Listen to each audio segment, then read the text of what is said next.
Hey guys, Joshua here, and today we're going to be taking a look at the ASUS E500 G5 SFF workstation.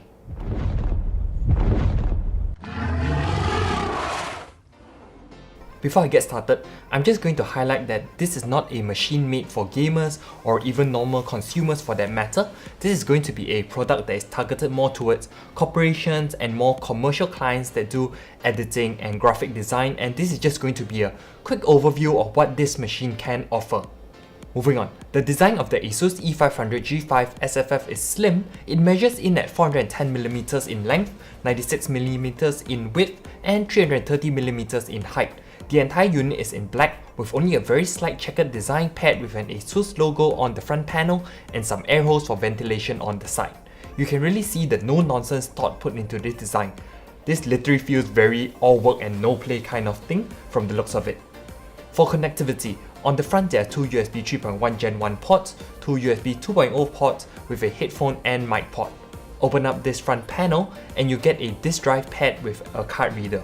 I do think the card reader is a very nice touch, especially for photographers or video editors to transfer files in easily. Flip it to the back and you're getting all of your usual motherboard connectivity I/O, and because of this small form factor, the GPU only has mini display ports, and I'll get to which GPU this can run in a bit. The E500 G5 SFF is the ASUS entry-level workstation, so what they've done is put an Intel Xeon E processor inside this, and the motherboard does support the C246 chipset. For the GPU, the absolute entry-level just runs off the integrated GPU, but this version does have the Quadro P620 in it, and as you know, Quadro cards are intended for running professional applications for CAD, CGI, and DCC. Also, Adobe and Autodesk themselves have certified that these ASUS workstations will work with their software, which gives ease of mind for companies which need this. The E500 also supports Ecc Memory, which is going to be important because a workstation that doesn't support Ecc Memory, well, technically what's the point in that? Another important point to note is that the firmware is of the TPM design. This is a feature I believe that will be very useful or even required by many businesses or commercial partners for their workstations.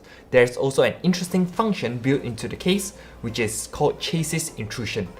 What this does is, it will automatically detect when the case is open, or technically when someone tries to open it without you knowing, and alert the main user. This would ensure that you know when someone is trying to tamper with the workstation, and also if they're maybe trying to get important data out.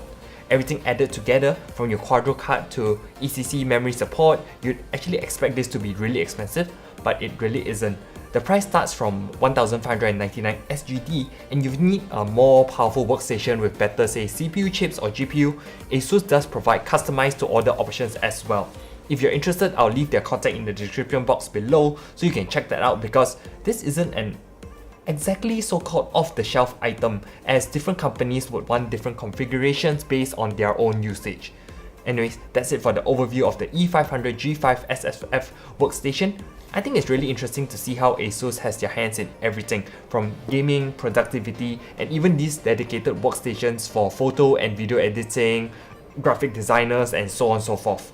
Like and subscribe for more tech and gaming videos, hit the notification bell to get notified when new videos come up, and I'll catch you in the next one, hopefully with more interesting tech.